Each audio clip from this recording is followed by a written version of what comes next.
Hey guys, welcome to Rosie's Dessert Spot. In this tutorial I'll be showing you how to make a square cake.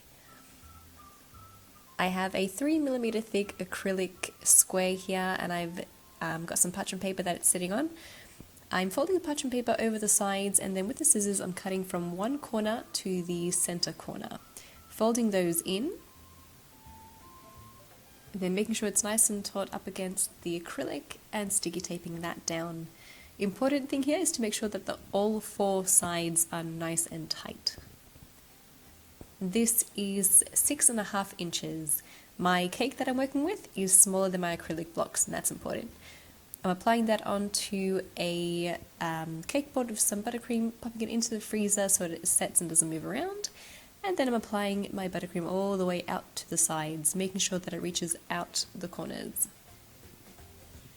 Applying my first layer of cake. Again, this is a 6-inch mud cake.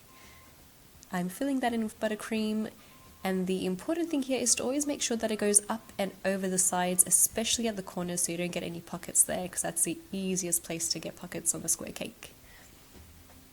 Stack all your layers. I used 2 cakes in total, cut in half. Make sure it's all centered, and then create the crumb coat. I find with square cakes it's easier to drag your spatula up the cake than it is to go around the sides horizontally.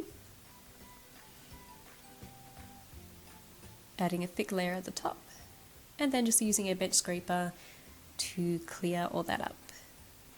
And I'm not really taking too much care here, I'm just dragging it across the sides and still trying to get a bit of a sharp edge at the beginning.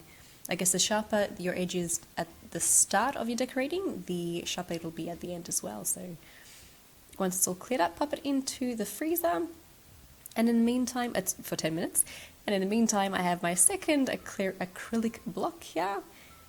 And I've covered it the same way as the other one. Now to attach it, I'm creating a thick layer on top of my cake. Again, press it up and over the sides, and then make sure it's nice and flat before you attach your second acrylic block. Make sure that you put it on an angle, that way you can press all the air out. I'm just cleaning up the edges, and then I'm using that triangular shaped ruler to make sure that both blocks are lining up perfectly. So press it in on each end on all 4 sides. Pop it into the freezer for 10 minutes so it doesn't move around as you're decorating. And then fill in the sides of your cake.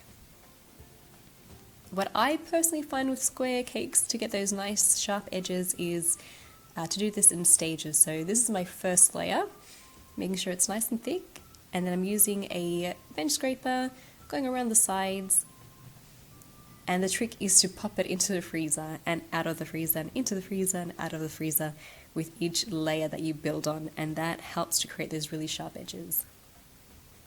Always using the acrylic blocks as a guide, popping it into the freezer so that my buttercream is nice and hard, and now I'm just adding, literally just adding to the corners here. Add a fair bit of buttercream so it goes up and over the where the acrylic blocks finish. And then take your bench scraper, start 1 centimeter away from the cake, so you have 1 centimeter extra of your bench scraper popping up and over the side, and just drag it across. So you always start a little bit off the cake.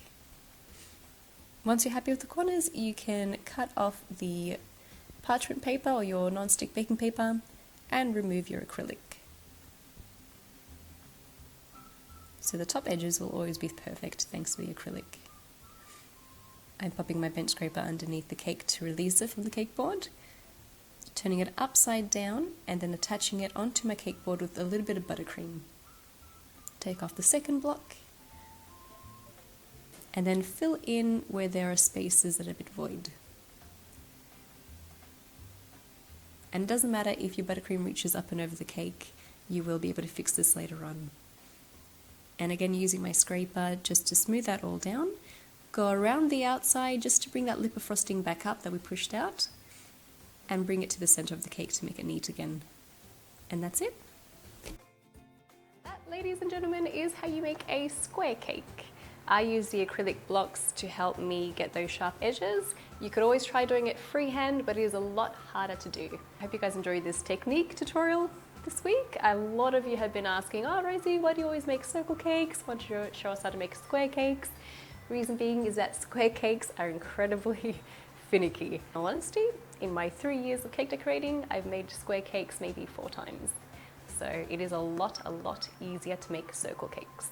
But if you do give it a shot, let me know how you go. This is definitely the easiest method I can think of. So thanks again for tuning in this Tuesday, and I'll catch you again next time.